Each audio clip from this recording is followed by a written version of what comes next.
Hello viewers, আসসালামু আলাইকুম। আজকের ভিডিওটিতে দেখতে পারবেন ইউনিলিভারের পিউরেটের পানির ফিল্টার কিভাবে ইনস্টলেশন করতে হয়। তো আমরা এটা কিনে নিয়ে এসেছি। এই যে দেখুন, উপরে একটা ঢাকনা আছে, এটার ভিতরে আছে যে ছাঁকনিটা, এইটা যে কোনো সময় আপনারা চাইলে সরিয়ে নিতে পারবেন। তো এটা সরিয়ে নিয়েছি। এরপরে এইটা উপরেটা নিয়ে যাব। এরপরে যে তৃতীয় পার্টটা আছে, এটা চাইলে এখান থেকে উঠানো যায় বা এটা খুলেও ওইখান থেকে মোড় দিলেই খুলে যাবে। তবে সব থেকে বেটার হলো এটা ওইখান থেকে উঠিয়ে নেওয়া। উঠিয়ে নিয়ে তারপরে আপনারা ওইটা চাইলে ওইখান থেকে খুলে নিতে পারবেন, ওটা হালকাভাবেই আছে। তারপরের স্তর হচ্ছে এইটা। এইটা খুবই একটি গুরুত্বপূর্ণ। এইটা উঠিয়ে নিয়েছি, ওইখানেই আছে কিট। তো কিটটা পরে দেখাবো, আগে ওই যে ভিতরে যেটা আছে ওইটা কীভাবে পরিষ্কার করবেন সেটা দেখাচ্ছি। এখান থেকে আপনারা এই যে পানির যে লাইনটা আছে এটা খুলে নেবেন।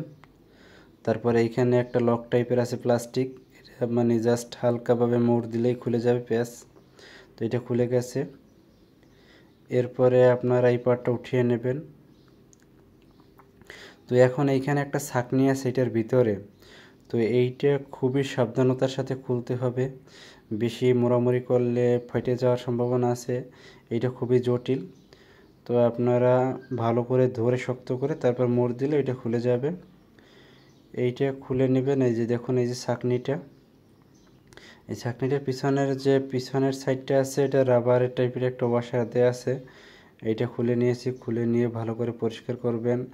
আর যখন আপনারা কিট কিনবেন তখন এটা সাথে থাকবে, এইটা চেঞ্জ করে নেবেন, কারণ এইটার মেয়াদ আপনার যখনই ওই কিটের যে মেয়াদ ওই মেয়াদে এইটা থাকে। কিটের মেয়াদ শেষ হয়ে গেলে, পানি শেষ হয়ে গেলে এটার মেয়াদও শেষ হয়ে যায়। তো আমি এইটা ভালো করে লাগিয়ে নিয়েছি। লাগিয়ে নেওয়ার পর ওইটার ভিতরে যে ট্যাঙ্কিটা আছে ওইটাও আপনারা ভালো করে পরিষ্কার করে নেবেন, কারণ ওইখানে পানি জমা হয়। আর বিশেষ করে এটা খেয়াল রাখবেন, লাগানোর সময় একবারে ভালো করে পজিশন মতো বসিয়ে হালকা মোড় দিলেই, পেঁয়াজ দিলেই এটা আটকে যাবে। কিন্তু যদি আপনারা একটু পজিশন মতো না হয় তাহলে ওইটা লাগানো খুবই কঠিন, কারণ এটার পজিশনগুলো এমন, এটার যে লকগুলো আছে ঘাট, ওইগুলো ঠিক করে পজিশন মতো বসাতে হবে। আমি এটা ভালো করে পরিষ্কার করে নিয়েছি। এরপরে এই খাঁচাটা বসিয়ে দিয়েছি। এইখানে পানির যে ট্যাপটা আছে ওইটা লাগিয়ে নেবে, যে লক করে দিয়েছি। এখন আর এটা খুলে যাবে না, এটা এর সাথে সেট হয়ে গেছে। আর এই কিটটা এখান থেকে সাবধানে খুলবেন। এই যে কিটটা আস্তে করে, এখানে দুইটা হোল আছে, ওই হোলের ভিতরে ওই দুইটা ইনসুলেশন টাইপের আছে, ওই দুইটা এখানে ভালো করে বসিয়ে দিলে ওইখানে কিটটা সেট হয়ে যাবে। আর এটার একটা বিশেষত্ব হলো, এই কিটটার যে ভিতরে যে মেডিসিন আছে ওইটা শেষ হয়ে গেলে ওইটা লাল হয়ে যায়। আপনারা সহজেই বুঝতে পারবেন যখন শেষ হয়ে যায়। আর আমি এখন কিনেছি 3000 লিটারের, যার বর্তমান মূল্য 1400 টাকা। এই যে দেখুন, কিটটা সেট করা হয়ে গেছে। এরপরে এইখানে সুন্দর করে বসিয়ে দেব। এই যে দেখুন, একটু মিসম্যাচ হলেই বসবে না।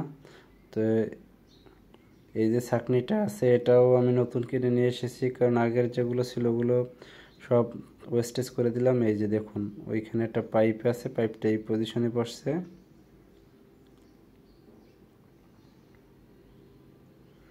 এই যে এইটাই সুন্দর করে ওই পাইপটা এর ভিতরে ঢুকে যাবে। ওইখানে যে হোলটা আছে পজিশন, ওই হোলের ভিতরে এটা ঢুকে গেছে একবারে, কোনো ধরনের ঝামেলা ছাড়াই একবারে পজিশন মতো বসে গেছে। এরপরে এই প্লাস্টিকটা লাগিয়ে দেবো লক। এটা জাস্ট ওই জায়গাটাতে সেফ রাখে, যাতে করে কোনো ধরনের ময়লা ধুলাবালি না ঢুকে। আপনারা হালকা চাপ দিলে ওইটা ঢুকে যাবে, এবং যখন খোলার সময় ওই প্লাস্টিকেরটা যখন চাপ দেবেন ওইটা খুলে যাবে। এই যে দেখুন, সেট হয়ে গেছে। এরপরে এই যে ছাঁকনিটা দিয়ে দিলাম, একবারে সম্পূর্ণ হয়ে গেছে। সবগুলো কিন্তু একেবারে পজিশন মতো লাগছে, কোনো ধরনের ঝামেলা হয়নি। তারপর এটা দিয়ে দিয়েছি। এরপরের ভিডিওতে আপনারা দেখতে পারবেন যে কীভাবে ছাঁকনিটা পরিষ্কার করতে হয়। তো সবাইকে আজকের মতো ধন্যবাদ। সবাই ভালো থাকবেন। আল্লাহ হাফেজ।